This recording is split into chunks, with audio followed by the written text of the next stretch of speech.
नमस्कार, मैं गौरव जोशी श्रीमती मोहरी देवी तापड़िया गर्ल्स कॉलेज जसवंतगढ़ के इस यूट्यूब चैनल पे आपका हार्दिक स्वागत करता हूँ। पिछले वीडियो में हमने पढ़ा था मटेरियल कंट्रोल के बारे में। आज हम कॉस्ट अकाउंटिंग के अंदर पढ़ेंगे लेबर कंट्रोल। लेबर लागत का दूसरा महत्वपूर्ण तत्व माना जाता है। जैसा हमने जाना था कि मटेरियल जो है वो उत्पादन का निष्क्रिय तत्व है, लेकिन लेबर एक सजीव तत्व है और इस पर नियंत्रण करना सामग्री से ज्यादा कठिन है। और अगर सही प्रकार से लेबर पर नियंत्रण नहीं किया जाए, लेबर को अच्छी कार्य दशाएं नहीं दी जाए, अगर ये लेबर वेतन से संतुष्ट नहीं हो तो लेबर कारखाना छोड़कर चले जाते हैं और इनके कारखाना छोड़कर जाने को हम लेबर टर्नओवर कहते हैं। लेबर टर्नओवर या श्रम निकासी। श्रम निकासी का मतलब है कि पुराने श्रमिकों का छोड़कर जाना, पुराने श्रमिकों का कारखाना छोड़कर जाना तथा नए श्रमिकों की नियुक्ति होना। श्रम निकासी में जो पुराने श्रमिक हैं वो छोड़कर चले जाते हैं अगर वो संतुष्ट नहीं है वेतन से, अगर वो कार्य दशाओं से संतुष्ट नहीं है या फिर किसी अन्य कारण से वो श्रमिक कारखाना छोड़कर चले जाते हैं और उनकी जगह, उनके स्थान पर नए श्रमिकों की नियुक्ति। इन दोनों को ही श्रम निकासी के अंदर माना जाता है, श्रम निकासी कहा जाता है। अब लेबर टर्नओवर ज्ञात करने के विभिन्न तरीके हैं, विभिन्न विधियां हैं जिसकी हम अभी बात करेंगे। लेबर टर्नओवर के लिए पहला मेथड है, लेबर टर्नओवर ज्ञात करने का पहला मेथड है सेपरेशन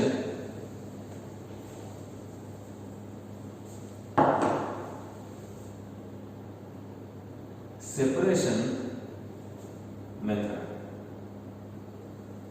सेपरेट होना, पृथक होना, पृथक्करण विधि। जैसा कि हमने पढ़ा कि श्रम निकासी का मतलब होता है पुराने श्रमिकों का कारखाना छोड़कर चला जाना, कारखाने से सेपरेट हो जाना, कार्य से पृथक हो जाना। तो इसके आधार पर पहला जो मेथड है वो है सेपरेशन मेथड। इसका सूत्र है number of separations upon average number of workers into 100। यानी कि साल भर के दौरान जो औसत श्रमिक थे उनमें से कितने श्रमिक छोड़कर चले गए उसकी दर ज्ञात की जाती है सेपरेशन मेथड के अंतर्गत। दूसरा है रिप्लेसमेंट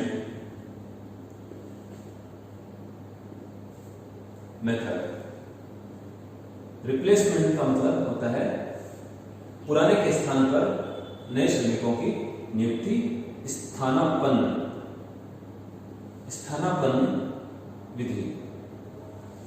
जैसा कि हमने पढ़ा कि श्रम निकासी के अंदर नए पुराने श्रमिकों का कारखाना छोड़कर चला जाना, कारखाने से सेपरेट हो जाना, अपने काम से पृथक हो जाना और उनकी जगह नए श्रमिकों की नियुक्ति होना, रिप्लेस करना, स्थानापन्न किया जाना। तो इसके आधार पर, इस स्थानापन्न के आधार पर, नए श्रमिकों की नियुक्ति के आधार पर यह सूत्र है रिप्लेसमेंट मेथड का। इसमें है number of replacements upon average number of workers into 100।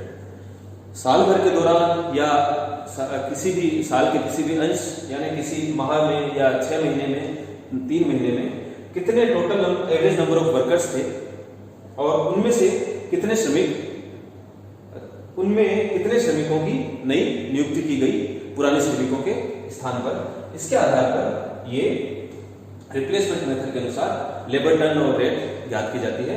ये सारे जो हैं इनको, ये जो मेथड्स हैं इनको लेबर टर्नओवर रेट कहा जाता है। लेबर टर्नओवर रेट यानी कि श्रम निकासी दर। ये श्रम निकासी दर ज्ञात करने की विधियां हैं।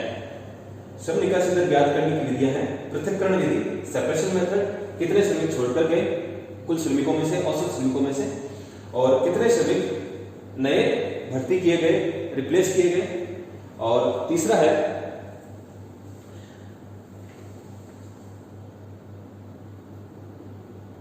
Flux method. इसको आवागमन पद्धति भी कहते हैं। जैसा कि हमने जाना कि श्रम निकासी में पुराने श्रमिक छोड़कर चले जाते हैं और नए श्रमिक उनके स्थान पर नियुक्त होते हैं। तो इन दोनों को मिला के आवागमन, कितने आए और कितने गए, तो फ्लक्स मेथड इन दोनों को मिला के जो लेबर टर्नओवर रेट ज्ञात की जाती है वो आवागमन पद्धति के अंदर आती है। इसका सूत्र होगा number of separations plus number of replacements upon average number of workers into 100। आवागमन कितने आए कितने गए इनके आधार पर, औसत श्रमिकों में से कितने आए और कितने गए इनके आधार पर ये आवागमन पद्धति में ये ज्ञात किया जाता है, के आधार पर लेबर टर्नओवर रेट ज्ञात की जाती है। ये जो रिप्लेसमेंट मेथड है इसको विशुद्ध श्रम निकासी दर भी कहते हैं। जो स्थानापन्न विधि है, जो रिप्लेसमेंट मेथड है, इसका दूसरा नाम विशुद्ध श्रम निकासी दर भी है। इसको विशुद्ध श्रम निकासी दर के नाम से भी जाना जाता है। इससे रिलेटेड एक प्रैक्टिकल क्वेश्चन करके देखते हैं।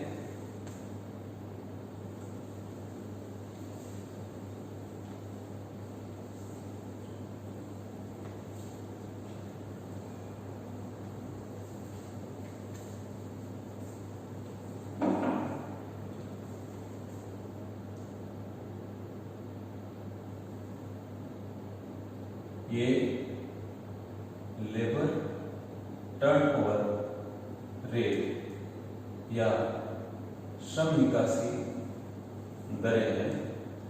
इसको श्रम निकासी दर ज्ञात करने की विधियां हैं फ्लक्स मेथड, आवागमन पद्धति, इसमें number of separations plus number of replacements upon average number of workers into 100। एक प्रैक्टिकल क्वेश्चन करके देखते हैं इससे संबंधित। एक क्वेश्चन है कि आंकड़े दिए गए हैं जून 2013 माह के। जून 2013 माह के आंकड़े दिए गए हैं कि वर्ष के प्रारंभ में श्रमिकों की संख्या, वर्ष के प्रारंभ में श्रमिकों की संख्या थी 190। छोड़कर जाने वाले श्रमिकों की संख्या थी 2। सेवा निवृत्त होने वाले श्रमिकों की संख्या थी 6। ये जून माह में छोड़कर जाने वाले, माह में सेवानिवृत्त होने वाले श्रमिकों की संख्या थी 6 और माह में नए श्रमिकों की नियुक्ति हुई।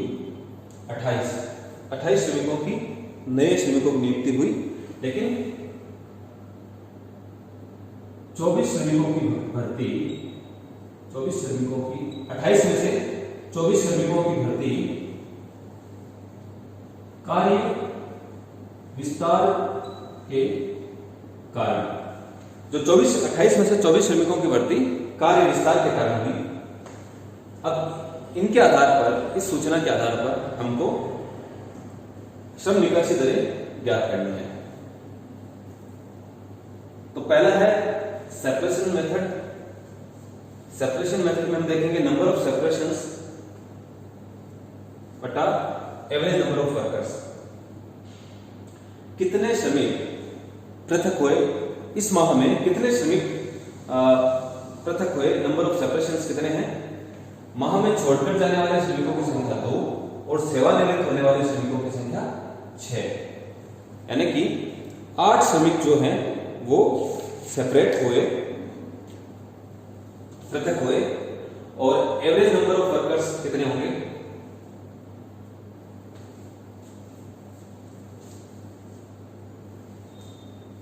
एवरेज नंबर ऑफ वर्कर्स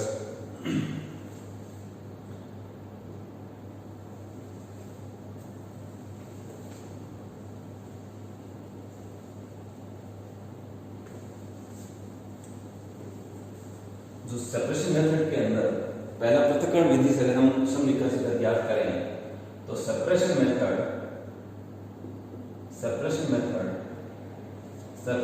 कहता है कि number of separations upon average number of workers into 100। तो माह के दौरान जो श्रमिक सेपरेट हुए, पृथक हुए कारखाने से, माह में छोड़कर गए और सेवानिवृत्त हुए, तो कुल मिलाकर ये 2 + 6 8 श्रमिक number of separations. Average number of workers, average number of workers का मतलब कि प्रारंभ में श्रमिकों की संख्या प्लस माह के अंत में श्रमिकों की संख्या, इन दोनों को जोड़कर 2 से डिवाइड कर देंगे। ये माह के प्रारंभ में है, जून माह के प्रारंभ में श्रमिकों की संख्या और जून माह के अंत में जो श्रमिकों की संख्या है, इन दोनों का योग करके 2 से डिवाइड कर देंगे।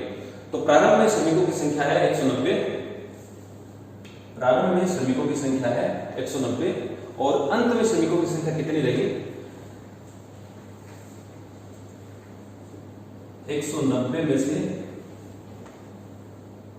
2 माइनस हुए जो कि छोड़कर गए, फिर 6 सेवानिवृत्त हुए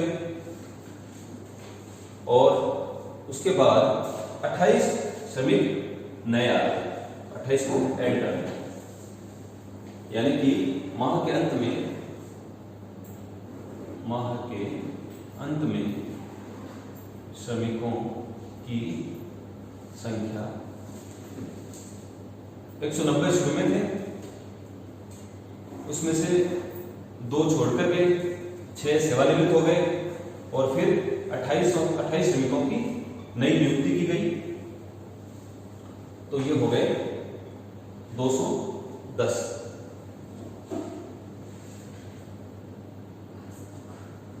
श्रमिक हो गए।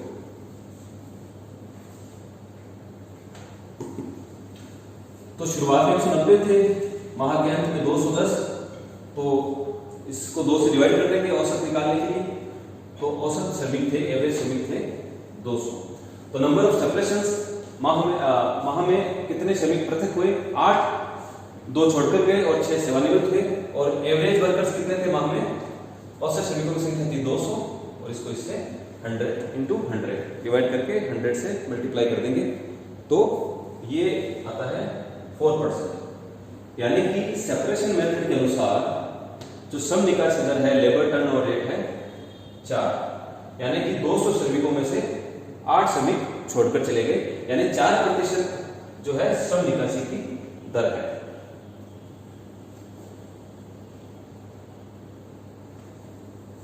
औसत श्रमिकों की संख्या हमारे पास 2 है, 200 है। औसत श्रमिक है 200। अब दूसरा मेथड है, सेपरेशन मेथड के बाद है रिप्लेसमेंट मेथड। इसको स्थानापन्न पद्धति या फिर विशुद्ध श्रम निकासी दर भी कहते हैं, रिप्लेसमेंट मेथड को। Number of replacements upon average number of workers into 100। Number of replacements का मतलब कि जो पुराने श्रमिक छोड़कर गए उनके स्थान पर कितने नए श्रमिकों की नियुक्ति हुई। तो माह में श्रमिकों की नियुक्ति हुई 28 में से 24 श्रमिकों की भर्ती हुई कार्य विस्तार के कारण। इसका मतलब कि 4 श्रमिकों की भर्ती हुई केवल पुराने श्रमिकों को छोड़कर जाने के कारण। जो उनके स्थान पर नियुक्ति हुई वो 4 श्रमिकों की नियुक्ति हुई, क्योंकि 28 में से 24 श्रमिकों की भर्ती हुई थी कार्य विस्तार के कारण। इसलिए नंबर ऑफ रिप्लेसमेंट्स यहाँ पे है 4, एवरेज नंबर ऑफ वर्कर है 200, और जो रिप्लेसमेंट मेथड के अनुसार जो लेबर टर्नओवर रेट हमारी है वो है 2%। तीसरा है फ्लक्स मेथड। फ्लक्स का मतलब होता है आवागमन पद्धति। तो पहला सूत्र ये कहता है कि आप श्रम निकासी दर ज्ञात करो केवल जो श्रमिक पृथक हुए हैं, सेपरेट हुए हैं, उनके आधार पर। दूसरा मेथड ये कहता है कि आप श्रम निकासी दर ज्ञात करो जो श्रमिक नए आए हैं, नए नियुक्त हुए हैं, रिप्लेस किए गए हैं, उनके आधार पर।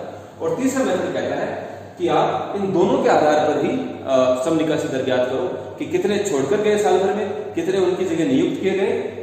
तो इन दोनों के आधार पर जो श्रम निकासी दर ज्ञात की जाती है उसको हम फ्लक्स मेथड या फिर आवागमन पद्धति कहते हैं। Number of separations plus number of replacements और average number of workers into 100। तो नंबर ऑफ सेपरेशंस थे 8, 2 और 6, और नंबर ऑफ रिप्लेसमेंट थे 4 जो कि नए नियुक्त किए गए थे पुरानों की जगह, और 200 थे औसत श्रमिक। तो ये जो है श्रम निकासी दर हमारी हुई 6%। अब ये जो श्रम निकासी दरें हमने ज्ञात की है ये हमने किसी एक महीने के लिए ज्ञात करी है।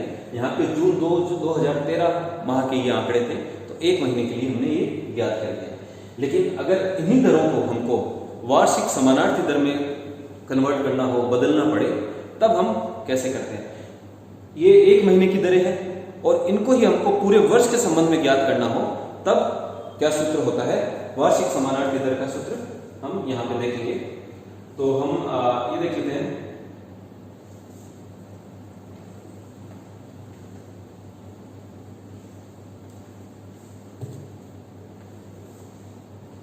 चौथा है जो सूत्र है वो होता है वार्षिक समानार्थी दर।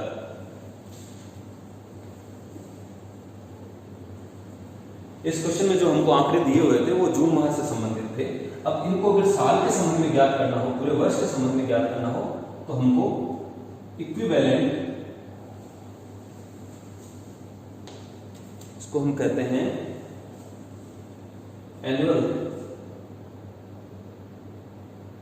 इक्विवेलेंट रेट, वार्षिक समानार्थी दर। इसको कैसे ज्ञात करेंगे कि पहले तो हम ले लेंगे लेबर टर्नओवर रेट।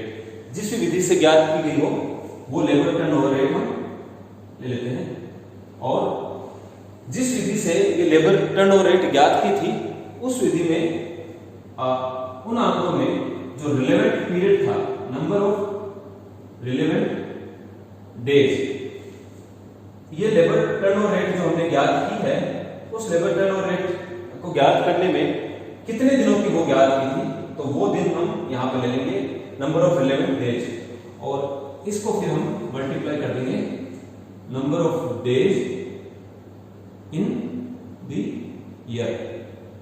मतलब ये लेबर टर्नओवर रेट हमने कितने दिनों के लिए ज्ञात की थी, उससे डिवाइड करके फिर पूरे साल भर में कितने दिन होते हैं उससे गुणा कर देंगे, तो उस दर की वार्षिक समानार्थी दर ज्ञात हो जाएगी। जैसे हम यहाँ पर देखते हैं कि यहाँ पे हमने ये जो सेपरेशन मेथड से जो हमने 4% की दर ज्ञात की थी, लेबर टर्नओवर रेट जो 4% ज्ञात की थी, वो केवल एक माह के संबंध में थी, जून माह के संबंध में थी। अब अगर हमको इसको वार्षिक समानार्थी दर में कन्वर्ट करना हो, बदलना हो, तो हम क्या करेंगे, इस सूत्र के अनुसार लेबर टर्नओवर रेट, यहां पे लेबर टर्नओवर रेट है 4%, नंबर ऑफ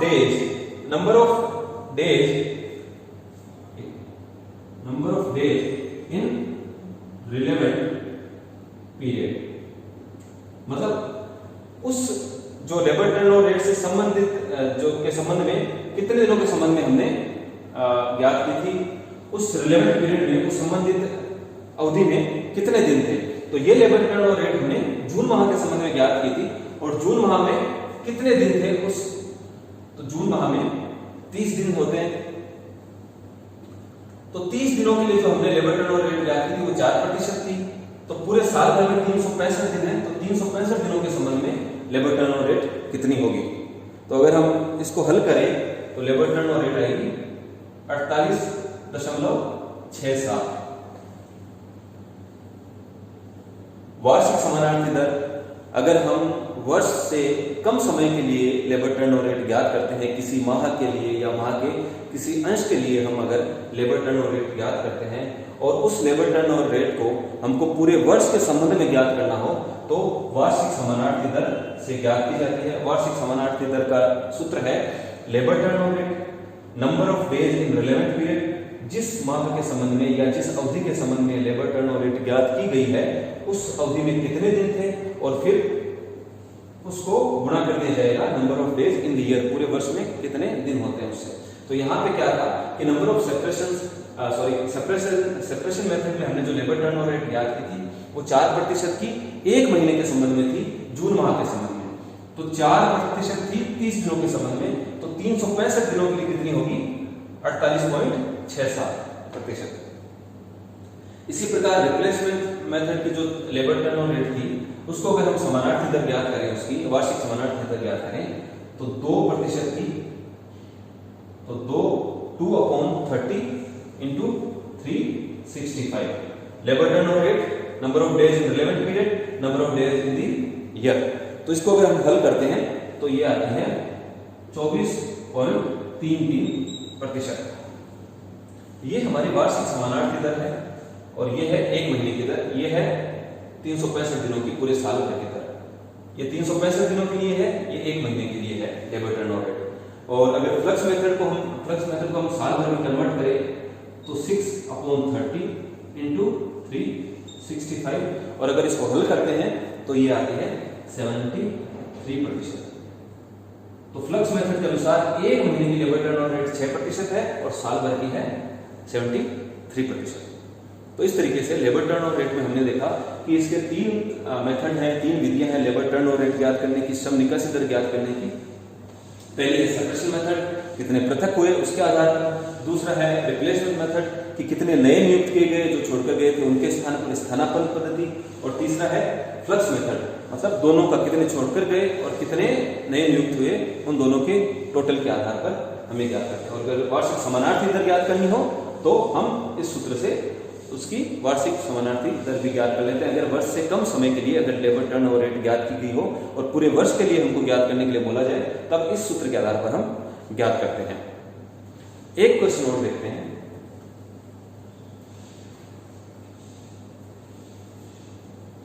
ये लेबर टर्नओवर रेट से संबंधित नहीं है, ये है ऐसा है कि कई बार क्या होता है कि अगर श्रमिक छोड़कर जाते हैं तो पुराने श्रमिक जो अनुभवी श्रमिक थे, जो कुशल श्रमिक थे, अगर वो छोड़कर चले जाते हैं और उनके स्थान पर अगर नए श्रमिकों की नियुक्ति की जाती है तो नए श्रमिकों को ट्रेनिंग दी जाती है, उनको उनकी जो नियुक्ति से संबंधित जो औपचारिकताएं हैं वो पूरी की जाती हैं। तो ऐसा करने की वजह से क्या होता है कि कुछ श्रम घंटों का नुकसान होता है। तो कुछ श्रम घंटों का नुकसान हो जाता है।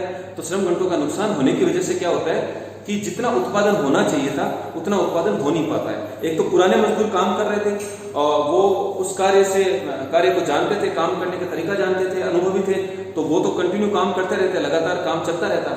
लेकिन क्या हुआ कि पुराने श्रमिक छोड़कर चले गए और उनके स्थान पर नए श्रमिक आए, तो उनको पहले काम को समझाना पड़ेगा, उनको ट्रेनिंग देनी पड़ेगी और फिर उनकी शुरुआत में जो काम करने की स्पीड होगी वो भी कम होगी। तो इस वजह से कुछ उत्पादन घंटों का नुकसान हो जाता है और उत्पादन घंटों का नुकसान होने से जितना उत्पादन होना चाहिए था, जितनी बिक्री होनी चाहिए थी वो नहीं हो पाती और कुछ लाभ में कमी आती है। तो वो लाभ में कमी की हम गणना कैसे की जाती है वो हम देखेंगे इस क्वेश्चन में। तो हमने डिस्कस किया था कि अगर श्रमिक छोड़ के जाते हैं, उनकी जगह नए श्रमिक आते हैं, तो उनको नियुक्ति देने में, ट्रेनिंग देने में, इससे क्या होता है कि उत्पादन घंटों का नुकसान होता है, उत्पादन का नुकसान होता है और इससे बिक्री में भी कमी आती है। तो इससे संबंधित एक प्रैक्टिकल प्रॉब्लम करके देखते हैं। पिछले वर्ष की बिक्री दी हुई है, पिछले वर्ष की बिक्री,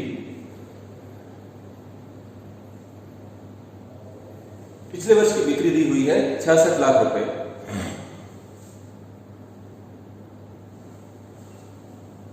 और लाभ मात्रा अनुपात, लाभ मात्रा अनुपात था 20%। लाभ मात्रा अनुपात को एक बार लाभ ही समझें कि लाभ था 20%। हालांकि ये लाभ केवल लाभ नहीं होता, इसमें स्थिर में भी जुड़े हुए होते हैं, लेकिन अभी एक बार के लिए हम इसको केवल लाभ ही समझेंगे कि लाभ मात्रा अनुपात जो था, बिक्री पर लाभ का अनुपात था 20% और कार्य पर व्यतीत वास्तविक श्रम घंटे थे 3,45,000। 3,45,000 घंटों में 66 लाख रुपए की बिक्री हुई। 3,45,000 घंटे जब काम किया गया, वास्तविक श्रम किया गया, तब जो बिक्री हुई 66 लाख रुपए की हुई। अब क्या हुआ कि सेवा विभाग द्वारा जो रिक्त हुए स्थानों पर नई नियुक्ति देने में विलंब हुआ। रिक्त हुए स्थानों पर जो नई नियुक्ति देने में विलंब हुआ, उसके कारण संभावित घंटों की हानि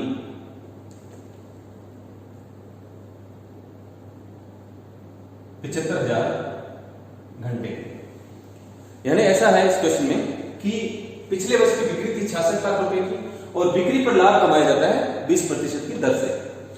और इस बिक्री को करने के लिए जो वास्तविक कार्य घंटे किए गए थे, जो वास्तविक जो कार्य किया गया था, वो 3,45,000 घंटे काम किया गया था इस बिक्री को करने के लिए।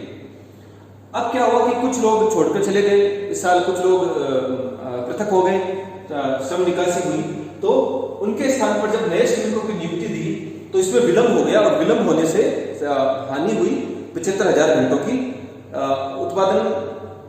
उत्पादन घंटों की हानि हुई 75,000 घंटों की। संभावित है ये।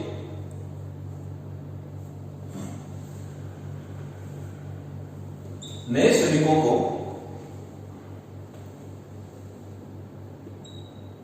जो प्रशिक्षण दिया गया, नए श्रमिकों को जब प्रशिक्षण दिया गया, नए श्रमिकों को प्रशिक्षण देने में लगा समय 30,000 घंटे, जिसमें से आधे अनुत्पादक कार्यों के थे। अब क्या हुआ कि श्रमिक छोड़कर गए और उनकी जगह नए श्रमिकों की नियुक्ति में जो विलंब हुआ, जो देरी हुई, उसके कारण संभावित हानि जो हो सकती थी वो 75,000 घंटों की हुई, ऐसा दिया हुआ है। और जो नए श्रमिक आए थे उनको जब ट्रेनिंग दी गई तो उस ट्रेनिंग में लगे 30,000 घंटे लगे, और 30,000 घंटों में से ट्रेनिंग काम पे दी जाती है, कार्यस्थल पे ही ट्रेनिंग दी जाती है, तो उनको जब ट्रेनिंग दी तो 30,000 घंटों की ट्रेनिंग दी गई। उनमें से आधे जो थे अनुत्पादक कार्यों के थे, मतलब आधे समय 30,000 में से 30,000 घंटों में से 15,000 घंटों में काम नहीं हुआ, उनको केवल कुछ समझाया गया होगा सैद्धांतिक तौर पे, या फिर कोई और कार्य करवाया गया होगा, लेकिन उस दौरान काम नहीं हुआ, उत्पादन नहीं हुआ। वो जो 15,000 घंटे थे वो अनुत्पादक कार्यों के थे। अब यहां पे पूछा जाता है कि श्रम निकासी के कारण, ये तो यहां पे दिखाई दे रहा है कि श्रम निकासी तो हुई है, क्योंकि श्रम निकासी के कारण जो नए श्रमिक भर्ती किए गए थे उसके कारण 75,000 घंटों की संभावित हानि हुई, और जो नए श्रमिकों को प्रशिक्षण दिया उसमें 30,000 घंटे लगे, उसमें से आधे अनुत्पादक थे। इसका मतलब श्रम निकासी तो यहाँ पे हुई है, इसको देख के पता चल रहा है। अब श्रम निकासी के कारण जो लाभ की हानि हुई, श्रम निकासी के कारण लाभ में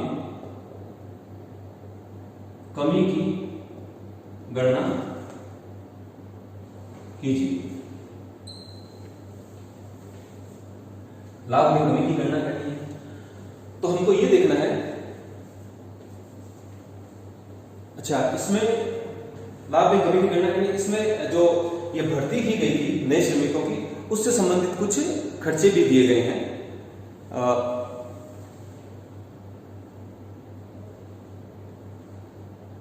श्रम निकासी के कारण निम्न खर्चे हुए। श्रम निकासी के कारण कुछ खर्चे भी हुए। पहला है settlement cost.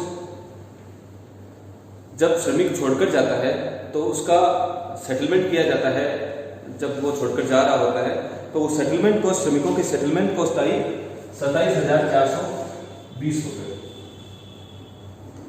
Recruitment cost,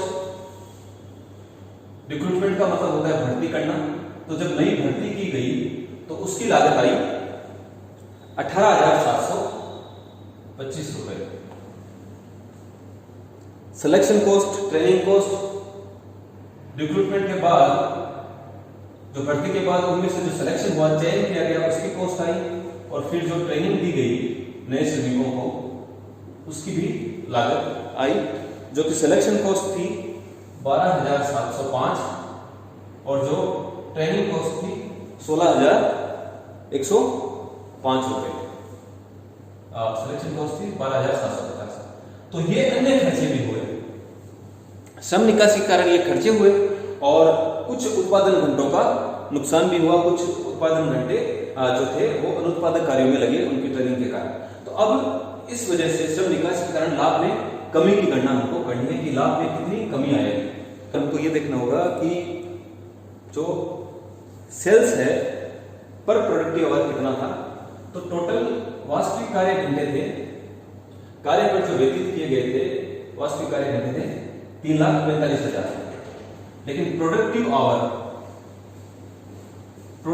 our कितने थे? टोटल घंटे थे 3,45,000 जो कि उत्पादन पर खर्च किए गए, जिसमें से हमने ये देखा कि 30,000 घंटे ट्रेनिंग के थे और 30,000 घंटे जब ट्रेनिंग देने में लगे तो इनमें से आधे अनुत्पादक कार्यों के थे, यानी कि 15,000 घंटे जो थे अनुत्पादक कार्यों में लगे। वास्तविक घंटे जो मजदूरों ने काम किया वो 3,45,000 घंटे काम किया, जिसमें से 30,000 घंटे ट्रेनिंग के थे। 30,000 ट्रेनिंग के घंटों में से जो आधे थे वो अनुत्पादक कार्यों के थे। इसका मतलब 3,45,000 में से 15,000 घंटे काम ही हुआ, तो प्रोडक्टिव आवर थे 3,30,000।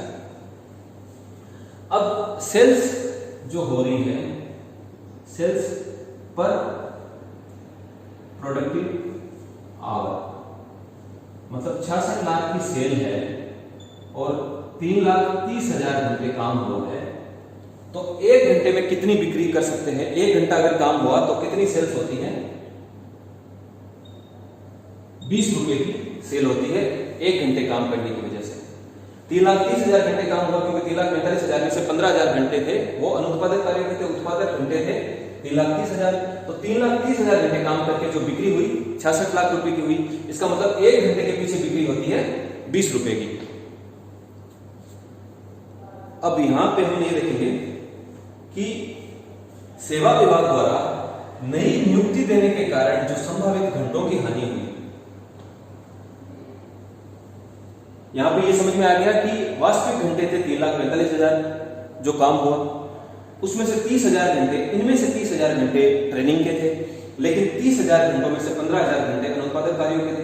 इसका मतलब 3,45,000 में से 15,000 माइनस हुए जो कि अनुत्पादक कार्यों के थे। उत्पादन कार्य हुआ केवल 3,30,000 घंटों में, और 3,30,000 घंटों में बिक्री की जा सकती है 66 लाख की, तो 1 घंटे में बिक्री होती है 20 रुपए की। अब क्या हुआ कि सेवा विभाग द्वारा नियुक्ति में जो विलंब किया गया उस वजह से 75,000 घंटों का नुकसान हो गया। तो 75,000 घंटों का अगर नुकसान हुआ तो 75,000 घंटे की वजह से जो नुकसान हुआ उसकी वजह से कितनी सेल्स का नुकसान हो गया, सेल्स कितनी फोरगोन हो गई, कितना सेल्स का नुकसान हुआ, बिक्री की हानि, कितनी बिक्री की हानि हुई। 1 घंटे में 20 रुपए की बिक्री हो जाती है, तो 75,000 घंटे जो विलंब हुआ था, अगर वो विलंब नहीं होता नई नियुक्ति के कारण, तो कितनी बिक्री हमारी एक्स्ट्रा हो जाती, इस बिक्री की हानि नहीं होती।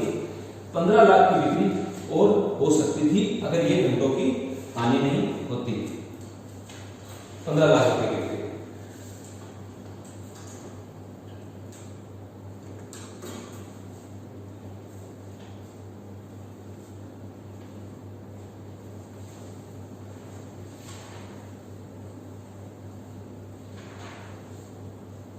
यहां पे हम देखेंगे कि लाभ में कितनी कमी हुई। Statement of profit फोरगोन।